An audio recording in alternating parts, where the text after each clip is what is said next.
ఎవరికి థ్యాంక్స్ చెప్తున్నావు? కాదురా, ఏమిటంటే నేను చాట్ చేస్తున్నప్పుడు నాకు ఫ్రెంచ్ ఫ్లాట్ బ్లాక్ డ్రెస్ ఇష్టం అని చెప్పాను. నా కోసం ఈ ఫ్రెంచ్ ఫ్లాట్ వేసుకుంది.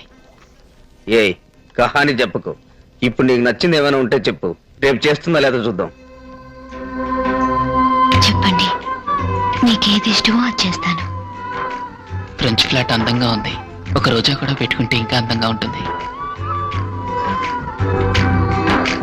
ఫ్రెంచ్ ఫ్లాట్ అందంగా ఉంది, ఒక రోజా కూడా పెట్టుకుంటే ఇంకా అందంగా ఉంటుంది.